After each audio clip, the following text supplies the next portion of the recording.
औज़ुबिल्लाहिमिनश्शैतानिर्रजीम बिस्मिल्लाहिर्रहमानिर्रहीम। अस्सलाम वालेकुम मेरे प्यारे दोस्तों।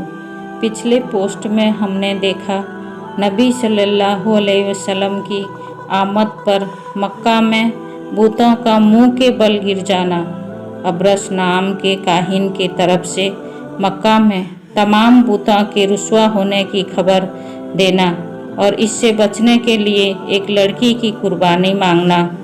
अब देखते हैं आगे क्या होने वाला है। माबूदों को खुश करने लड़की की कुर्बानी। 9 लड़कियों को जिंदा गाड़ने वाला संगदिल बाप, भयानक कुर्बानी।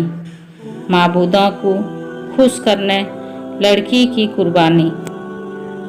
सब डरे हुए और सहमे हुए थे। अबरस ने कहा, तुम्हारे माबूद कुर्बानी चाहते हैं, कुर्बानी देकर आने वाले फितने से अपने को बचा लो। उमर अबरस के सामने खड़े थे। उन्होंने कहा, किस चीज़ की कुर्बानी दें हम?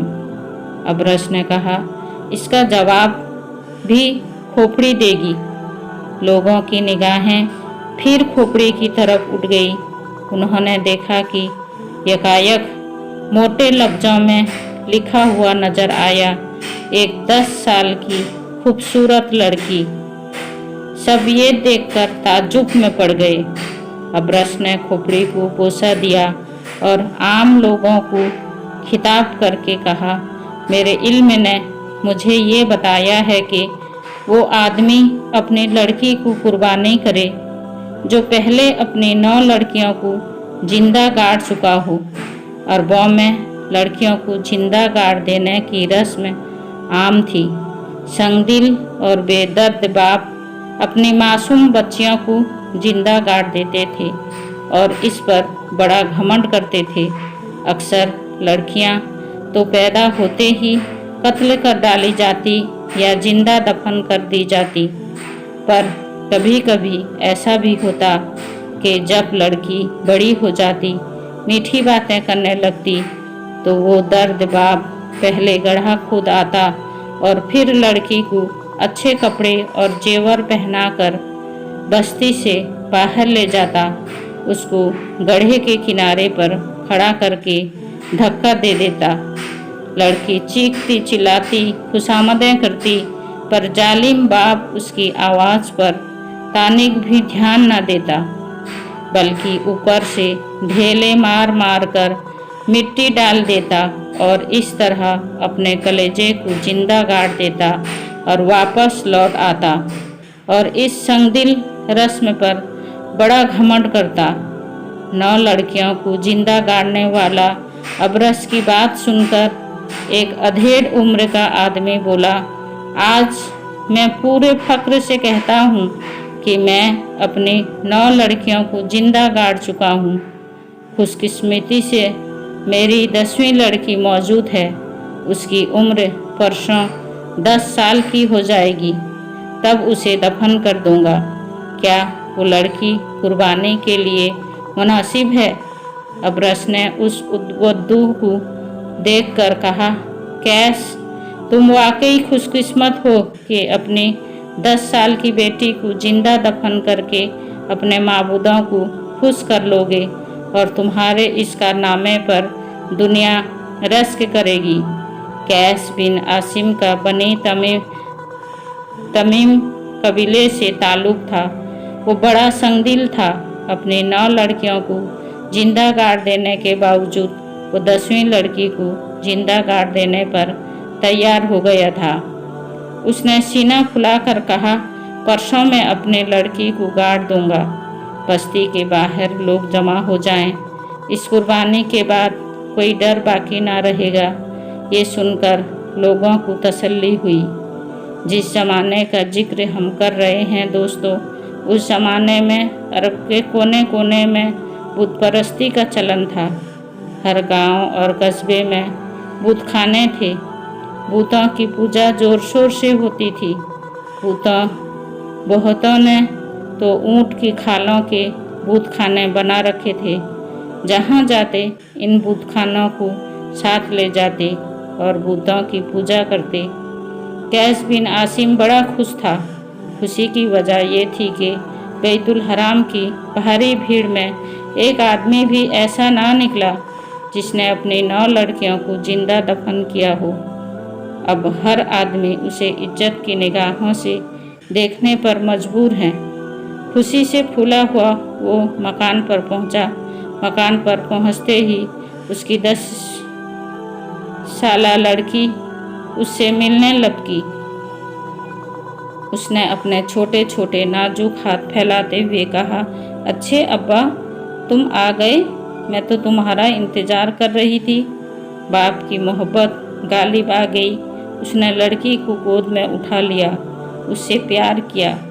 कैस ने मारे मोहब्बत के उसे उठाकर सीने से लगा लिया, पर तुरंत ही चौंका, संभला और जल्दी से लड़की को गोद से उतार दिया। ऐसे फेंक दिया जैसे इंसान किसी चीज़ के धोखे में सांप उठा ले और पहचान कर तुरंत फेंक दे।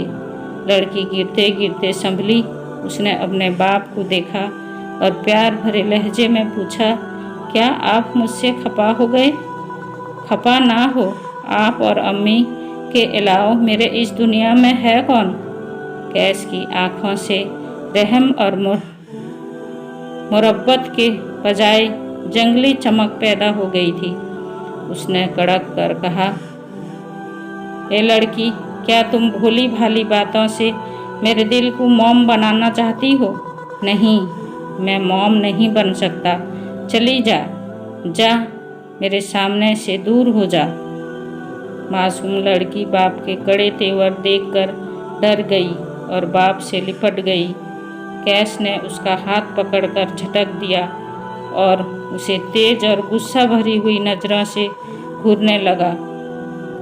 उसकी बीवी ने आज तक उसको ऐसी नज़रें में नहीं देखी थी। वो कांपकर अलग खड़ी हो गई। कैस की बीवी करीब ही खड़ी थी। उसने अपनी नज़र फेरते हुए अपनी बीवी से बोला, आज जो हवा का तूफान आया, तूफान के बाद जो रोशनी और चमक हुई, तुमने देखी? हाँ देखी, बड़ा सख्त तूफान था। मैं तो समझती थी कि मकानों की छतें उड़ जाएंगी, दीवारें गिर पड़ेंगी, लेकिन हमारे माबूदों ने हम पर मेहरबानी की। तूफान निकल गया, मगर रोशनी और चमक, मैंने अपनी हाउस में न ऐसी रोशनी देखी और न ऐसी चमक बेशक ना देखी होगी। कुछ खबर है कि हम पर क्या बला आने वाली है? बीवी ने घबरा कर कैस को देखते हुए कहा, नहीं, दुनिया में इनकलाब आने वाला है क्या? कैस ने गौर से बीवी को देखकर कहा, तुमने तो ठीक समझा। कोई आदमी हमारे माबूदों के खिलाफ उठने वाला है। बीवी ने हैरत से कहा, हमारे माबूदों के खिलाफ? क्या उसका कोई माबूद है? ज़रूर होगा। अजीब बात है, ये तो निहायत अजीब। अबरस ने बतलाया है कि हज़रत मोहम्मद सल्लल्लाहु अलैहि वसल्लम नामी कोई आदमी हमारे माबूदों के खिलाफ आवाज़ उठाने वाला है। मैं हज़रत मोहम्मद सल्लल्लाहु अलैहि वसल्लम को जानती हूँ, और मैं ही क्या, कौन नहीं जानता। वो मक्के के सरदार के भतीजे हैं। बड़े नेक, बड़े रहमदिल, बड़े सच्चे, बड़े अमीन। आखिर उन्हें क्या पड़ी है कि हमारे माबूदों की बुराई करें? लेकिन ऐसा होगा क्या तुम नहीं जानती कि आज तक उन्होंने किसी बूत के आगे सजदा नहीं किया? सही है, मैंने भी ऐसा ही सुना है, लेकिन इससे ये कैसे साबित हुआ कि वो बूतों के खिलाफ आवाज़ उठाने वाले हैं? अबरस कहता है और वो झूठ नहीं बोल सकता।